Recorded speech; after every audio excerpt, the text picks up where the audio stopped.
আসসালামু আলাইকুম, সবাইকে আমন্ত্রণ জানাচ্ছি beyond border sports presents the analyst angle powered by rabbit hole BD. পুরো সপ্তাহের খেলার বিশ্লেষণ এবং আপকামিং খেলার অ্যানালাইসিস নিয়ে আমরা আপনাদের সঙ্গে আজকের অনুষ্ঠান। আমাদের সাথে certified performance analyst Ahmed Rezon Pratik ভাই অ্যানালাইসিসের জন্য উপস্থিত আছেন। ভাই কেমন আছেন? আলহামদুলিল্লাহ ভালো আছি। আমি শুরুতে জানিয়ে দিতে চাই আমরা আজকে কি কি বিষয় নিয়ে আলোচনা করছি। দর্শকদেরকে জানিয়ে দিতে চাই পুরো সপ্তাহে ক্রিকেট নিয়ে যে টুর্নামেন্ট, ক্রিকেট নিয়ে যে দ্বিপাক্ষিক সিরিজগুলো হয়েছে সেগুলোর মধ্যে আমরা আজকে আলোচনা করছি বাংলাদেশ এবং আয়ারল্যান্ডের টেস্ট সিরিজ শেষ হয়েছে। রাইজিং স্টার যেটা আমরা ইমাজিন এশিয়া কাপ নামে চিনি, সেটার একটা টুর্নামেন্ট শেষ হয়েছে, সেটা নিয়ে আমরা কথা বলবো। অ্যাশেজের খেলা চলছে এবং জিম্বাবুয়ে, পাকিস্তান, শ্রীলঙ্কার ট্রাই সিরিজ আমরা দেখেছি লাস্টের দিকে। এছাড়া ইন্ডিয়া এবং সাউথ আফ্রিকা সিরিজ নিয়ে আমরা কথা বলবো।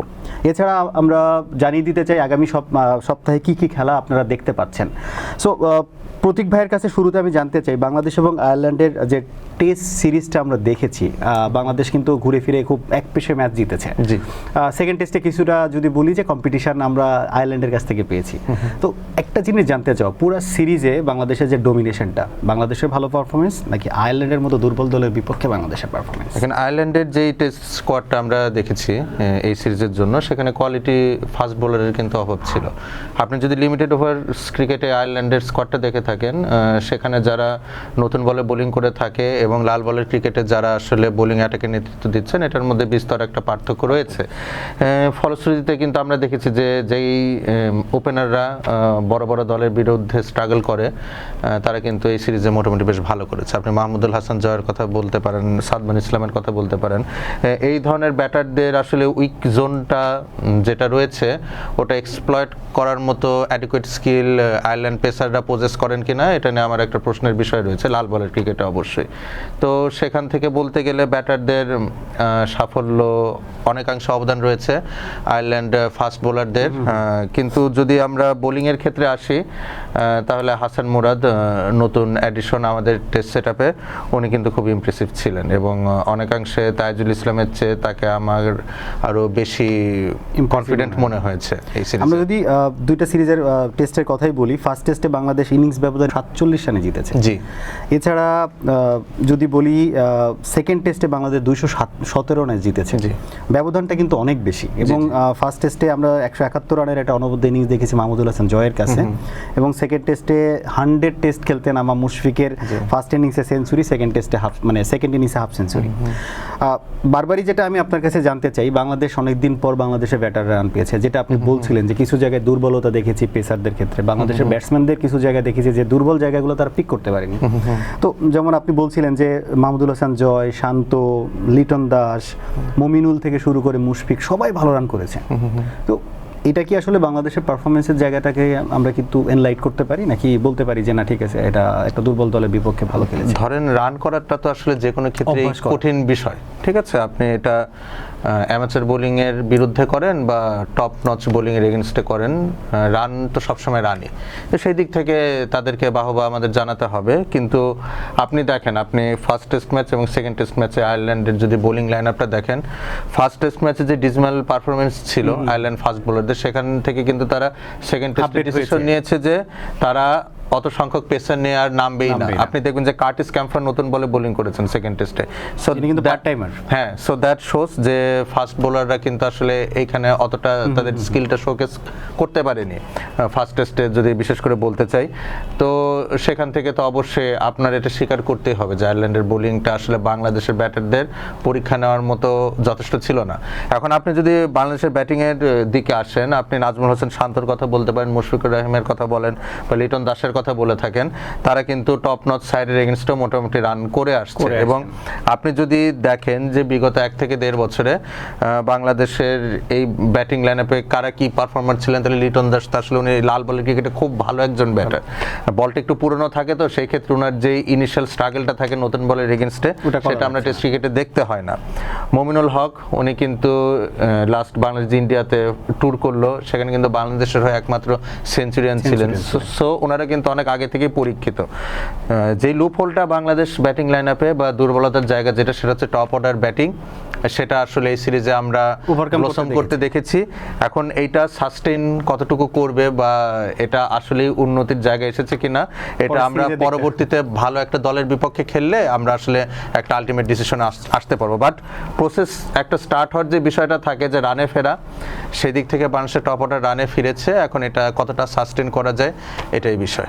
আমি সংক্ষেপে একটু জিনিস জানতে চাই, অনেকদিন পর মিরপুরে টেস্ট দেখলাম আমরা, এবং যেটা দেখি যে মিরপুরের টেস্ট মানে কম রানে 200-250 রানেই মোটামুটি শেষ হয়ে যাওয়া। সো টনি হেমিংয়ের আসার পর থেকে এটা নিয়ে অনেক কথা হচ্ছিল। লাস্ট সিরিজটাতে আমরা দেখলাম যে কাদামাটি উঠতে দেখেছি, কিন্তু এই সিরিজে কিন্তু আসলে ব্যাটিং সহায়ক উইকেট দেখেছি। এটার সাথে আমি আরেকটা জিনিস জানতে চাই, বাংলাদেশের এবং আয়ারল্যান্ডের টেস্ট সিরিজে বোলারদেরকে আপনি কিভাবে রেট করেন? খুব একটা খারাপ না। এবাদত হোসেনকে অনেক দিন পর আমরা টেস্ট ক্রিকেট খেলতে দেখছি। একটু অফ কালার মনে হয়েছে। খালেদ আহমেদ দুর্দান্ত বোলিং করেছেন, বলতে গেলে কিছু কিছু ডেলিভারি খুব আনপ্লেয়েবল ছিল। হ্যাঁ, হাসান মুরাদ খুব ভালো বোলিং করেছেন। মেহেদী হাসান মিরাজকে একটু অফ কালার মনে হয়েছে আমার।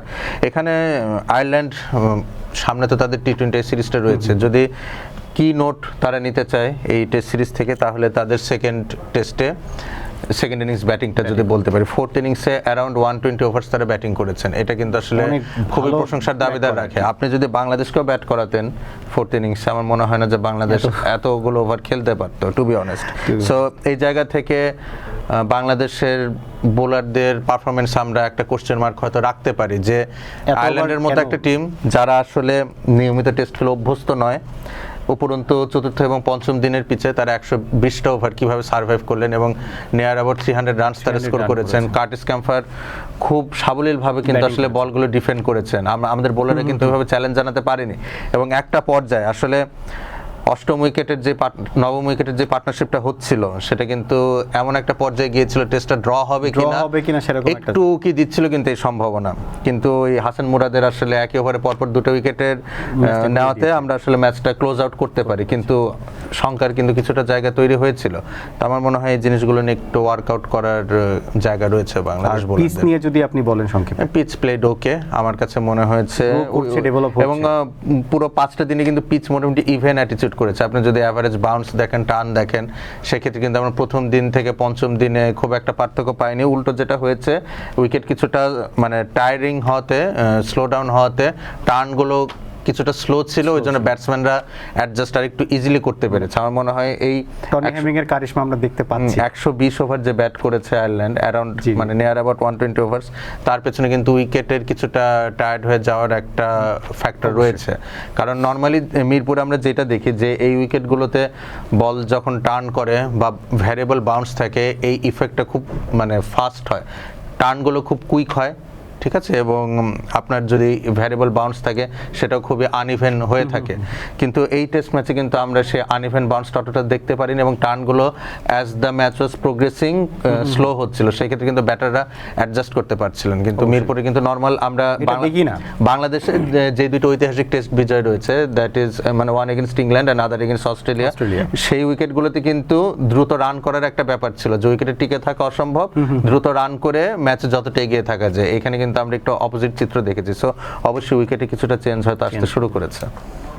প্রতীক ভাই, বাংলাদেশ একটা টুর্নামেন্ট জয়ের খুব দ্বার প্রান্ত থেকে ফিরে এসেছে, এবং আমরা কমেন্টেটরদের বলতে শুনছিলাম যে বাংলাদেশ থেকে যে কমেন্ট্রি করতে গিয়েছিলেন রাইজিং স্টার, যেটাকে আমরা ইমাজিনেশন বলি, এখানে উনি বলছিলেন যে বাংলাদেশের সাপোর্টার হলে ব্লাড প্রেশারের ওষুধ খাওয়া লাগবে রেগুলার, কিংবা এরকম টাইপের ডক্টর দেখানো লাগবে। তো যে ম্যাচটা আসলে খুব কমফোর্টেবলি বাংলাদেশে জেতার কথা ছিল ফাইনালে, সেই ম্যাচটা বাংলাদেশ এমন একটা অবস্থা যে আমি খেলা দেখা বন্ধ করে দিয়েছিলাম। পরে স্কোর কার্ডে দেখছি যে বাংলাদেশ এটার সুপার ওভার পর্যন্ত নিয়ে গেছে, এবং সেখানেও বাংলাদেশ হেরেছে। ওভারঅল রাইজিং স্টার কিংবা ইমাজিন এশিয়া কাপটা কেমন দেখলেন? বেশ ভালো যদি বলতে চাই। এখন নর্মালি এই রিজিয়নে তো ইন্ডিয়া খুবই ফর্মিডেবল একটা সাইড থাকে। এখানে কিন্তু ভারতের আমরা যেই দলটা পাঠিয়েছে দেখে থাকি, ব্যাটিং লাইনআপটা দুর্দান্ত ছিল, দুর্দান্ত ব্যাটিং লাইনআপ। জিতেশ শর্মা ছিলেন, ভাইভাব সূর্যবংশী ছিলেন, নামান ধীর ছিলেন। সো কিছু দুর্দান্ত ব্যাটার আসলে ইন্ডিয়ান লাইনআপে যারা রেগুলার আইপিএল খেলে থাকে। কিন্তু ইন্ডিয়ার বোলিংটা কিন্তু খুবই নির্বিষ আমার কাছে মনে হয়েছে, এবং এটা সবসময় আমরা ফ্র্যাঞ্চাইজি লিগগুলোতেও কিন্তু দেখে থাকি, যেহেতু এটা টি-20 ফরম্যাটের টুর্নামেন্ট ছিল, আপনার বোলিং যদি ক্ষুরোধান না হয় সেই ক্ষেত্রে কিন্তু কিন্তু আপনি টাইটেল ক্লেম করতে Survive পারবেন করেনি না। ক্রিকেট। এবং ইন্ডিয়া এত ভালো একটা ব্যাটিং লাইন আপ থাকা সত্ত্বেও even lower down order Ashutosh Sharma পর্যন্ত ছিল। সো এই টিম কিন্তু আমরা শুরুতে দেখে মনে হচ্ছিল যে খুবই কমফোর্টেবলি তারা টাইটেলটা ক্লেম করবে, কিন্তু আসলে ফলশ্রুতিতে কিন্তু এটা করতে পারেনি তারা। এবং এর একটা মাত্র কারণ হচ্ছে তাদের নির্বিষ বোলিং অ্যাটাকে ভ্যারিয়েশনের অভাব এবং ল্যাক অফ পেনিট্রেশন যদি বলতে চাই তাদের বোলিং অ্যাটাকে। তারা টুর্নামেন্ট থেকে আসলে কোন জায়গাটাতে ছিটকে গেছে সেটা বাংলাদেশের সাথে সেমিফাইনালে লাস্ট 2টা ওভারে এবং ডেথ ওভারে নামান ধীরের মতো বোলারকে দিয়ে বল করানো, এটা আমি আসলে কোনো কারণ খুঁজে পাইনি। এস এম মেহরব হোসেন যিনি কিনা পুরোটা টুর্নামেন্ট স্ট্রাগল করেছেন, উনি পর্যন্ত ক্যাপিটালাইজ করতে পেরেছেন। তো ইন্ডিয়ার কথাটা আসলে এখানেই শেষ। এটা যদি বলি যে বাংলাদেশের এই টুর্নামেন্টের অ্যাচিভমেন্টের একটা বড় অ্যাচিভমেন্ট হচ্ছে ইন্ডিয়ার সঙ্গে ম্যাচটা জেতা। তো আমি আসলে যে ইন্ডিয়া যত টাইটেল ক্লেম করে নাই তাদের কথাটা বললে এই কোশ্চেন থেকে আউট করে দিলাম আর কি। এখন আসি আমি বাংলাদেশের ক্ষেত্রে। বাংলাদেশের ক্ষেত্রে আপনি যদি উল্লেখযোগ্য পারফরমেন্স দেখেন তাহলে পুরা টুর্নামেন্টে এই ইন্ডিয়ার বিরুদ্ধে একটা ম্যাচ জয়। আমি জিনিসটা একটু অন্যভাবে দেখতে চাই, যেহেতু আমরা একটু অ্যানালাইজ করাটা কাজ, আমাদের একটু সূক্ষ্ম বিশ্লেষণ করা কাজ, এই ঘাটতিগুলো বের একটু আগে হয়ে আসে আর কি। তো আপনি এই পুরোটা টুর্নামেন্টে বাংলাদেশের উল্লেখযোগ্য বা নোটেবল পারফরমেন্স একটাই দেখতে পারবেন, and that is the win against India in the semifinals. Group পর্বে আমরা শ্রীলঙ্কার কাছে হেরেছি। আফগানিস্তানের এই টিমটা আমার কাছে খুব একটা স্ট্যান্ডার্ড মনে হয়নি, আরো বেটার টিম হয়তো বেটার টিম তারা পাঠাতে পারতেন। এক দুইজন হয়তো আমরা ভালো পারফরম্যান্স দেখেছি, যেমন গাজানফারকে ওনারা এই টুর্নামেন্টে খেলেছে, সিদ্দিকুল্লাহ আতাল ছিলেন। অ্যাপার্ট ফ্রম দিস কিন্তু আমরা খুব বেশি কোয়ালিটি প্লেয়ার। শ্রীলঙ্কার টিমও কিন্তু ভালো ছিল, হ্যাঁ বলতে পারি, এবং শ্রীলঙ্কার সাথে জিততে পারেনি বাংলাদেশ, আসলে টার্গেটটা চেজ ডাউন করতে পারেনি। এখন আমি এই জায়গাটাতেই আসি, বাংলাদেশের এই যে মানে রাইজিং স্টার এশিয়া কাপে যে টিমটা গিয়েছে, এখানে মিডল অর্ডারের ব্যাট কারা করেছেন, মাহিদুল ইসলাম অঙ্কন, আকবর আলী, ইয়াসির আলী চৌধুরী রাব্বি। তারা যদি আপনি শ্রীলঙ্কার বিরুদ্ধে ম্যাচটা বলেন, আকবর আলী যে শটটা খেলে আউট হলেন, দুর্নীতিওয়ালা লাগে ডেলিভারিতে যে স্টাম্পড হলেন, ওই মুহূর্তে কিন্তু ওই শটটা খেলার দরকারই ছিল না। ইয়াসির আলী চৌধুরী রাব্বি শেষ পর্যন্ত ম্যাচটা ফিনিশ করতে পারেন, এবং উনি কিন্তু লাস্ট ওভারে ক্যাচ ড্রপও হয়েছিল। পরবর্তীতে উনি যখন নন স্ট্রাইকে যান, এস এম মেহরব হোসেন একটা 6ও মারেন। তাহলে it was all up to Yasir Ali Chowdhury Rabbi, যেহেতু উনি উইকেটে সেট ছিলেন এবং রাত নায়কের মতো মানে বোলার যিনি ডেথ ওভারে বল করে ইউজড না, ওটা কিন্তু শ্রীলঙ্কার একটা মিস ক্যালকুলেশন ছিল। বা আপনি আরেকভাবে বলতে পারেন যে রান যেহেতু কম ডিফেন্ড করতে হতো, ভালো বোলারদের তার আগে আসলে বলটা করিয়ে ফেলেছেন যেন খেলাটা ডিপে নেওয়া যায়। তো সেই ক্ষেত্রে শেষ 3 বলে একটা যদি ওভার বাউন্ডারি হিট করা যেত তাহলে কিন্তু বাংলাদেশ ম্যাচটা ক্লেম করতো। ইয়াসির আলী চৌধুরী সেই জায়গায় নিজেকে প্রমাণ করতে পারেননি। আপনি যদি টুর্নামেন্টে কি কোনোটাতেই ক্লেম করতে পেরেছেন? না ওভাবে আসলেই হয়নি। ওই মাঠে নামার পর থেকে আমার কেন জানি মনে হয় যে উনি ম্যাচ জিতেই বের হবেন, কিন্তু কখনো ওনাকে আমি ওই ওভারঅল কখনো পারফরম্যান্স দেখি নাই। কনফিডেন্সটা থাকা ভালো, কারণ আপনি গেলে তো এই বিশ্বাসটা থাকতে হবে যে আমি পারবো, কিন্তু এটা বডি ল্যাঙ্গুয়েজেই থাকে, কোনো পারফরম্যান্স এক্সিকিউশন আসছে না। সেটাই আপনি যদি ফাইনাল ম্যাচের কথাটা বলেন, ইয়াসির আলী চৌধুরী রাব্বির কিন্তু এখানে হিরো হওয়ার সুযোগ ছিল অবশ্যই, কিন্তু উনি মানে এই ধরনের উইকেটে একটা এক্সট্রাভ্যাগেন্ট শট, ইনসাইড আউট শট খেলতে গিয়ে আসলে ইরফান নিয়াজির হাতে ক্যাচ দিয়ে ফেরত চলে যান। সো ইয়াসির আলী চৌধুরীর জন্য আসলে জাতীয় দলে ঢোকার যে আউটসাইড একটা চান্স ছিল, আর মানে সেটাও এই টুর্নামেন্টের সাথে সাথে বন্ধ হয়ে গিয়েছে। আকবর আলীর ক্ষেত্রেও আমার কাছে যেটা মনে হয়েছে যে এই টুর্নামেন্টটাতে যদি পারফরমেন্স করার একটা সুযোগ ছিল, সেটা হয়তো ওনার আরো বেশি কাছাকাছি যাওয়ার টিমের একটা সুযোগ ছিল। ফাইনালে আমি ক্যাপ্টেন্সিতেও কিছু আসলে আমার কাছে দুর্বলতা মনে হয়েছে। আসলে বিষয়টা কি, একজন মানে প্লেয়ার তার কি রোল যেটা, সেটা ইদার ব্যাটিং এ হোক বোলিং এ হোক, ওটা যখন আপনি প্রপারলি মানে সার্ভ করতে পারবেন না, তখন আপনার বাকি অ্যাসপেক্টগুলোতে কিন্তু তার প্রভাব পড়ে। আপনি অনূর্ধ্ব-19 বিশ্বকাপ যেখানে আকবর আলী মানে ভালো করেছিলেন বা বাংলাদেশ শিরোপা জয়লাভ করে, সেখানে কিন্তু ব্যাট হাতে তার দুর্দান্ত পারফরমেন্স ছিল এবং ওইটার একটা মোমেন্টাম কিন্তু ওনার ক্যাপ্টেন্সিতে ক্যারি করেছেন। যেহেতু উনি স্ট্রাগল করেছেন এই টুর্নামেন্টে, ক্যাপ্টেন্সিতে কিছু জায়গা আসলে ভুল হয়ে গেছে। জিশান আলমের কথা বলি, ক্রুশাল মোমেন্টে উনি সেমিফাইনালে ক্যাচ মিস করেন আশুতোষ শর্মার, বাংলাদেশকে কিন্তু হ্যাভিলি পে করতে হতে পারতো।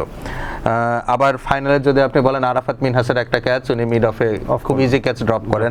সুপার ওভারে ওনার ব্যাটিং অ্যাপ্লিকেশন নিয়ে আমার আসলে যথেষ্ট প্রশ্ন রয়েছে, কারণ দেখেন ম্যাচটা যখন টাই হলো, সুপার ওভারে আপনি আহমেদ দানিয়ালের একটা ডেলিভারি ওয়াইডে 4 রান হলো, দ্যাট মিনস 5 রান ফ্রি।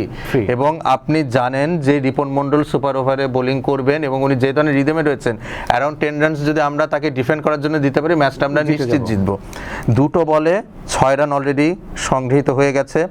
অপর পাশে হাবিবুর রহমান সোহান রয়েছেন, জিশান আলম যদি চেষ্টা করতেন যে একটা সিঙ্গেল নিয়ে হাবিবুর রহমান সোহানকে দিতে, তাহলে উনি বাকি 3 বলের একটা উনি নিশ্চিতভাবে বাউন্ডারি ছাড়া করতে পারতেন। যদি তাও না হতো, বাংলাদেশ যদি এটাও প্ল্যান করতে যে বাকি 4 বলে 4টা সিঙ্গেল বা একটা ডাবল, তাহলেও 10 থেকে 11 রান হতো, 12 রানের একটা টার্গেট তারা দিতে পারতো পাকিস্তানকে। এবং রিপন মন্ডল যেই ধরনের ফর্মে ছিলেন উনি সেটা ডিফেন্ড করতে পারতেন। সো ম্যাচ অ্যাওয়ারনেসের জায়গা সেটা জাতীয় দলের ক্ষেত্রেও প্রশ্নবিদ্ধ, এই ইমার্জিং টিমের ক্ষেত্রেও প্রশ্নবিদ্ধ। আপনি ইন্ডিয়ার সাথে যদি মানে সুপার ওভারের কথা বলেন, 1 রান লাগে, সেখানে ইয়াসির আলী চৌধুরী রাব্বি কেন 6 মারতে গেলেন?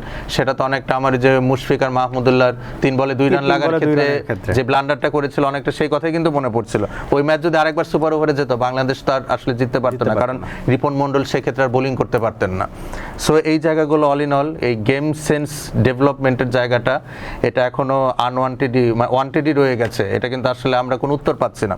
আপনি যদি ফাইনাল ম্যাচে সুফিয়ান মুকিমের স্পেলটা দেখেন, উনি তো left arm Chinaman bowler, change করে দিলেন। জি, তাহলে আমরা যেটা বলি যে রাইট আর্ম লেগ স্পিনের ক্ষেত্রে আমরা গুগলি পিক করতে পারি না বা প্রেডিক্টও করি না, এই কথাটা মানে অনেকে শুনলে ভাববে যে অ্যামাচার ক্রিকেটের কথা। বাট আমরা যদি গুগলি বা কনভেনশনাল লেগ স্পিন দুটোর কোনো একটা পিক করতে স্ট্রাগল করি, সেই ক্ষেত্রে প্রতিটা বল কিন্তু আমরা গুগলির জন্য খেলতে পারি, তাতে অন্তত প্যাড আর স্ট্যাম্পটা আমরা রক্ষা করতে পারি। তো সুফিয়ান মুকিমের যে ভ্যারিয়েশন, সেটা বাম হাতি ব্যাটারদের জন্য কিন্তু স্ট্যাম্পের ভিতরে উইকেট, হ্যাঁ, তো এটা কিন্তু বোল্ডের জন্য বল করা হয়, যে লেফট আর্ম চায়নাম্যান যে ভ্যারিয়েশনটা করে।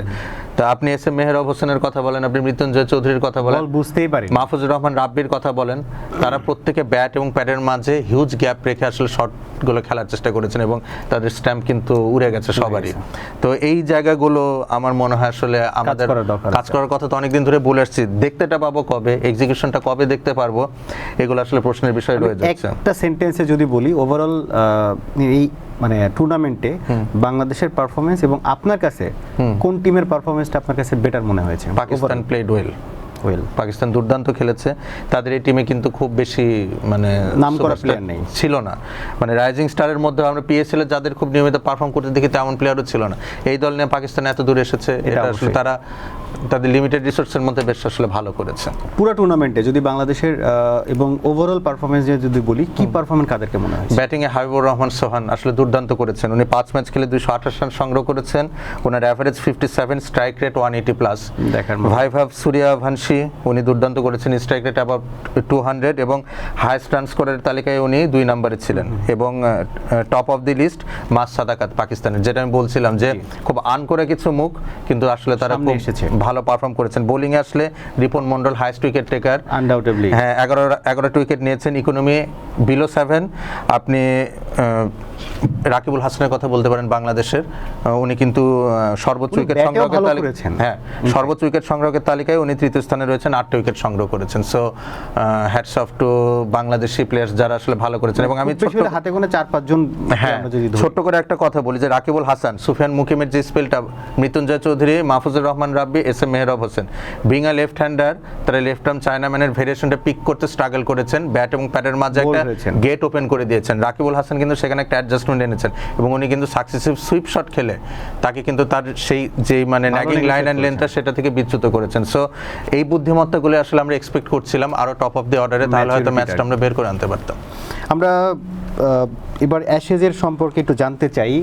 আমরা 2 দিনে অ্যাশেজ শেষ হয়েছে, একটা ফার্স্ট টেস্ট, এবং সেক্ষেত্রে যদি আমি বলি, আমি যখন খেলাটা দেখছিলাম আমার কাছে মনে হচ্ছিল যে এটাও হয়তো খুব মানে অস্ট্রেলিয়ার ব্যাটিংও কলাপস করছিল, আমরা যেটা দেখছিলাম অতিমানবীয় একটা ইনিংস ট্রেভিস হেডের। হ্যাঁ, এবং এটা আপনি যদি দেখেন যে অস্ট্রেলিয়ান টিম ম্যানেজমেন্টের কিন্তু একটা দুর্দান্ত প্ল্যানিং ছিল যে ট্রেভিস হেডকে প্রমোট করা টপ অফ দি অর্ডার। উনি কিন্তু টেস্ট ম্যাচে top of the order bat করেন না, লোয়ার মিডল কিংবা মিডলে। হ্যাঁ, যেহেতু আমরা দেখতে পেরেছি কি যে উইকেটে সার্ভাইভ করা নিয়ারলি মানে পসিবল, হার্ডলি পসিবল। হ্যাঁ, এখন যেহেতু টার্গেট ছিল অ্যারাউন্ড 200, অস্ট্রেলিয়া হয়তো এটাই টার্গেট করেছে যে অনেকটা টি20 অ্যাপ্রোচে যদি খেলে ম্যাচটা বের করে আনা যায়। এবং এই টিমে আপনি দেখেন ক্যামেরুন গ্রিন রয়েছেন, ট্রাভিস হেড রয়েছেন, জ্যাক ওয়েদারেল রয়েছেন, যিনি বিগ ব্যাশে অ্যাডিলেড স্ট্রাইকার্সের হয়ে নিয়মিত ওপেন করে থাকেন। সো তারা কিন্তু ওরকম অ্যাপ্রোচেই গিয়েছে এবং 28 ওভারে তারা 200 রানের টার্গেটটা চেস করেছে। এবং আপনি একটা মজার বিষয় দেখেন, এই টেস্ট ম্যাচে সর্বোচ্চ ওভার ব্যাটিং করেছে একটা ইনিংসে অস্ট্রেলিয়া, দ্যাট ইজ প্রথম ইনিংসে 45 ওভার ব্যাট করে 132 রান করেছেন। ইংল্যান্ড কিন্তু দুটো ইনিংসের কোনোটাতেই 35 ওভারের বেশি ব্যাটিং করতে পারেনি। সো উইকেটে সার্ভাইভ করাটা আসলে কতটা কঠিন ছিল এখান থেকে বোঝা যায়। এবং ফার্স্ট ইনিংস শেষে দুটো টিমই কিন্তু নেক টু নেক ছিল, বা বলতে পারি ইংল্যান্ড কিছুটা এগিয়ে ছিল, কিন্তু আসলে যে ট্রাভিস হেডের অমানবিক একটা ব্যাটিং পারফরমেন্সে বা দুর্দান্ত ব্যাটিং পারফরমেন্সে অস্ট্রেলিয়া আসলে সেকেন্ড সিরিজে ইনিংসেও কলাপস করছিল, কিন্তু ওর ওই ব্যাটিংটাই আসলে ম্যাচটা বের করে তো সিরিজটাতে এগিয়ে যায় এবং সেকেন্ড টেস্টটা হবে ব্রিসবেন গাবা। সেখানে আসলে ফাস্ট বোলারদের এরকম একটা ধুমধুমার লড়াই আমরা অনেক হ্যাঁ সাহায্য থেকে থাকে। তা আপনি দেখেন মার্কুট, জফরা আর্চার, গাস অ্যাটকিনসন এরকম ফাস্ট বোলার, আবার অপর পাশে রয়েছেন মিচ স্টার্ক, এরকম ডগেট নতুন অ্যাড হয়েছেন, ক্যামেরন গ্রিন রয়েছেন। সো আমরা আরেকটা এনথ্রালিং টেস্ট ম্যাচ আশা করতে পারি। আমরা ট্রাই সিরিজ দেখছিলাম জিম্বাবুয়ে, পাকিস্তান এবং শ্রীলঙ্কার, এবং টুর্নামেন্টটা মোরালেস পাকিস্তান একপেশভাবেই অলরেডি ফাইনালে পৌঁছে গেছে। এখন আজকে এবং আগামী 2 দিনের 2টা খেলাতে শ্রীলঙ্কা এবং জিম্বাবুয়ের উপর ডিপেন্ড করছে কারা ফাইনাল খেলছে পাকিস্তানের সাথে। ওভারঅল ম্যাচ নিয়ে আপনি কেমন দেখছেন? শ্রীলঙ্কা তো মানে ফার্স্ট লেগে আসলে জিম্বাবুয়ের কাছে বিশাল ব্যবধানে পরাজিত হয়েছে এবং শ্রীলঙ্কা প্রায় প্রতিটা ম্যাচই কিন্তু এই টুর্নামেন্টে বড় ব্যবধানে হেরেছে। সো রান রেট একটা ইস্যু তাদের জন্য। এই টিমটা তো কম্প্যাক্ট একটা টিম, লং টাইম এই টিমটা কিন্তু ক্যারি করছে শ্রীলঙ্কা। আপনি যদি শ্রীলঙ্কান ব্যাটিং লাইনআপের ক্ষেত্রে দেখেন, চারিত আসালাঙ্কার অ্যাবসেন্স তাদের মিডল অর্ডারকে আসলে একটু ভোগাচ্ছে। এবং আপনি একটা জিনিস খেয়াল করবেন যে টপ অর্ডার ব্যাটারদের আধিক্য এই লাইনআপটাতে বেশি। রাজাপাকসা অনেকদিন পর টিমে কুশাল পেরেরাকে নাম্বার 4 এ খেলাচ্ছেন। তারা কিন্তু পুরাতন বল স্ট্রাইক রোটেট করে খেলে অভ্যস্ত নয়। এবং আপনি যদি মিডল অর্ডারে দেখেন যে স্ট্রাইক রোটেট করে খেলার মতো ব্যাটার নেই। দার্শন সানাকা একটু উপরে ব্যাট করছেন, হাসারাঙ্গা রয়েছেন, সবাই কিন্তু একটু মেরে খেলতে অভ্যস্ত। তো যেই ধরনের উইকেটে বোলাররা অ্যাডুকুয়েট পারচেস পান, সেখানে আসলে ব্যাটিং লাইনআপটা স্ট্রাগল করছে। চারিত আসালাঙ্কা থাকলে হয়তো স্টোরি কিছুটা ডিফারেন্ট হতে পারতো, বাট ইয়েট দেখা যাক এখন কারণে তো আসলে পুরো টিম, মানে আমার কেন জানি মনে হচ্ছে যে সামো একটু খেই হারানো খেলা দেখতে পাচ্ছি ভাই শ্রীলঙ্কার কাছ থেকে। জি, তো এখন বাকি দুটো ম্যাচ রয়েছে, দেখা যাক আসলে যে, এবং জিম্বাবুয়ের সাথে যে ম্যাচটা শ্রীলঙ্কার রয়েছে এটাই আসলে ডিসাইডিং ফ্যাক্টর যে ফাইনালে কে খেলবেন। কারণ যে রকম ফর্মে লঙ্কান ব্যাটারে রয়েছেন, তাতে পাকিস্তানের সাথে গ্রুপ পর্বের লাস্ট ম্যাচটা যেটাও তাদের জন্য মুশকিল হয়ে যাবে। তো ফিঙ্গার্স ক্রসড আসলে। আমরা আজকে প্রোগ্রামের শেষ পয়েন্টটা নিয়ে একটু কথা বলতে চাই, সেটা হচ্ছে যে সাউথ আফ্রিকা এবং ইন্ডিয়া, এটা টেস্ট সিরিজ চলছে এবং আমরা ফার্স্ট টেস্টটা দেখেছি, অলরেডি রেজাল্ট এসেছে, এবং সেকেন্ড টেস্ট গুয়াহাটিতে চলছে অলরেডি। আমরা যখন কথা বলছি সেখানে ফার্স্ট ইনিংসে সাউথ আফ্রিকা 489 রান করেছে এবং ইন্ডিয়া মাত্র 201 রানে অল আউট হয়েছে। গুয়াহাটির পিচ কি আসলে ইন্ডিয়া বুঝতে পারেনি? বিষয়টা কেমন যে দেখেন, শুভমান গিল কিন্তু আসলে ইংল্যান্ডের সাথে লাস্ট যে সিরিজ ইংল্যান্ডের মাঠে ইন্ডিয়া টেস্ট সিরিজ ড্র করে, ওখানে কিন্তু অনেকটা উনি আসলে হোল্ড করে রেখেছিলেন ইন্ডিয়ার ব্যাটিং লাইনআপটাকে। বিরাট কোহলি আসলে অবসরে যাওয়ার পর শুভমান গিলও যেহেতু ইনজুরিতে, কোয়ালিটি ব্যাটারের অভাব কিন্তু আমরা মিডল অর্ডারে দেখতে পাচ্ছি। তো ফার্স্ট টেস্টে কলকাতাতে খুবই ছোট্ট একটা টার্গেটও কিন্তু ইন্ডিয়া চেস ডাউন করতে পারেনি এবং টানা 4টা ম্যাচ নিজের মাঠে ইন্ডিয়া কিন্তু পরাজিত হয়েছে, 3টে নিউজিল্যান্ডের সাথে, একটা সাউথ আফ্রিকার সাথে, এবং খুব কম টোটালগুলোই 150 থেকে 200 রানের টোটালগুলো তারা আসলে চেস ডাউন করতে পারেনি। সো এটা কিন্তু একটা ওয়েক আপ কল ইন্ডিয়ান ক্রিকেটের জন্য, যেহেতু আমরা জানি তাদের ডোমেস্টিক অনেক স্ট্রংলি স্ট্রাকচার্ড, অনেক অর্গানাইজড ওয়েতে তাদের ডোমেস্টিকটা চলে। সো আই গেস টিম সিলেকশনের ক্ষেত্রে আমার মনে হয় একটু বুদ্ধিমত্তার পরিচয় ইন্ডিয়ান টিম ম্যানেজমেন্ট দেখাতে পারেন, যারা আসলে প্রপারলি টেস্ট খেলে অভ্যস্ত বা রান জিতে 4 দিনের ম্যাচে যাদের রেকর্ড ভালো খেলছে। অভিমন্যু ঈশ্বরের নামে একজন ব্যাটার রয়েছেন, উনি আসলে অনেক দিন ধরে ইন্ডিয়ান সেটআপের বাইরে ঘোরাঘুরি করছেন। তো জয়সওয়াল যেহেতু স্ট্রাগল করছেন, এবং আমরা কিন্তু মিডিয়াতে দেখতে পেয়েছি যে south Africa has found an antidote against Jaiswal, ঠিক আছে। তো অভিমন্যু ঈশ্বরনকে নতুন করে ইনক্লুড করে খেলানো হয়তো যেতে পারতো, আমার মনে হয় সেটা তারা করেনি। ঘরের মাঠে হয়তো ট্রায়াল করার সুযোগ ছিল। KL রাহুল আসলে প্রপারলি সার্ভ করতে পারেনি, এখনো লাস্ট ইনিংসটা বাকি রয়েছে, এবং আমার মনে হয় ইন্ডিয়ার এই টিমের পোটেনশিয়াল রয়েছে এই টেস্ট ম্যাচটা এখনো ড্র করার। সো দেখা যাক আসলে কি করতে পারে। তবে এই দুটো টিমের মধ্যে কোন জায়গায় কি ডিফারেন্স হয়েছে যদি আপনি আমাকে জিজ্ঞাসা করেন, আমি বলবো টেইল এন্ড ব্যাটিং। আপনি মুথুসামির কথা বলেন, আপনি মার্কো ইয়ানসেনের কথা বলেন, even Kyle Verreynne lower down the অর্ডারে এদেরকে অলমোস্ট 250 রানের একটা বিট করে দিয়ে গেছে। জি, আসলে এটাই সেকেন্ড টেস্ট ম্যাচে পার্থক্য করে দিয়েছে। কিন্তু আমার কথা হচ্ছে যে 201 রানে মানে অল আউট হওয়ার মতো টিম তো ইন্ডিয়া না। এটা আপনি বলতে পারেন যে মার্কো ইয়ানসেনের আসলে অসাধারণ একটা স্পেলেই ইন্ডিয়ান ব্যাটিং লাইনআপটা ভেঙে পড়েছে। এবং আমি বলছিলাম যে আপনি যখন একটা অ্যাসপেক্টে ভালো করবেন, উনি যখন 91 রান স্কোর করলেন ব্যাটিংয়ে, সেই কনফিডেন্সটা কিন্তু মার্কো ইয়ানসেন তার বোলিংয়ে ক্যারি করেছেন। এবং আপনি একটা মজার স্ট্যাট দেখবেন যে ইন্ডিয়ান সয়েলে মার্কো ইয়ানসেনের মানে এই পর্যন্ত মানে শর্ট বলে উইকেট পার্সেন্টেজ সবচেয়ে বেশি, মানে যতগুলো শর্ট বল করা হয়েছে তার মধ্যে হাইয়েস্ট অ্যামাউন্ট অফ উইকেট কিন্তু নিতে পারছেন মার্কো ইয়ানসেন। এবং তার একটা বড় কারণ ওনার হাইটটা যদি আপনি দেখেন, আপনি রবীন্দ্র জাদেজার ডিসমিসাল দেখেন, নীতিশ কুমার রেড্ডির ডিসমিসাল দেখেন, তারা কিন্তু আসলে বলটা রেডি করতে পারেনি যে কোথায় বলটা পিচ করে কোথায় রিচ করবে। সো মার্কো ইয়ানসেনকে হ্যাটস অফ জানাতে হবে আমরা আসলে। একটা কম্পিটিটিভ টেস্ট ম্যাচ মানে দেখার আশা করেই আজকের ম্যাচ কম্পিটিটিভ তো বলা যাবে না, বাট বলতে পারি যে ইন্ডিয়া হয়তো প্রপার অ্যাপ্লিকেশন শো করবে যেন তারা ম্যাচটা সেভ করতে পারে। এই অ্যাপ্লিকেশনটা দেখার অপেক্ষায় আমরা হয়তো থাকবো। আশা করি ভালো একটা টেস্ট ম্যাচ আমরা দেখতে যাচ্ছি। প্রতীক ভাইকে ধন্যবাদ জানিয়ে আজকের প্রোগ্রাম শেষ করতে যাচ্ছি। দর্শক, আমরা যদি বলি যে আগামী সপ্তাহে আমরা কি কি খেলা দেখতে যাচ্ছি সেটা একটু আপনাদেরকে জানিয়ে দিতে চাই। বাংলাদেশ এবং আয়ারল্যান্ডের টি-20 সিরিজ শুরু হতে যাচ্ছে। জিম্বাবুয়ে, পাকিস্তান এবং শ্রীলঙ্কার এই ম্যাচটা আমরা এখনো পর্যন্ত দুইটা ম্যাচ আছে, সেটাও আমরা দেখতে যাচ্ছি। এসএসের সেকেন্ড টেস্ট শুরু হতে যাচ্ছে, ইন্ডিয়া এবং শ্রীলঙ্কার ওডিআই সিরিজ আছে সামনে। এবং আগামী সপ্তাহে এই ম্যাচগুলোর অ্যানালাইসিস নিয়ে আপনাদের সঙ্গে আবার উপস্থিত হচ্ছি। ততক্ষণ পর্যন্ত ভালো থাকুন, সুস্থ থাকুন। আসসালামু আলাইকুম।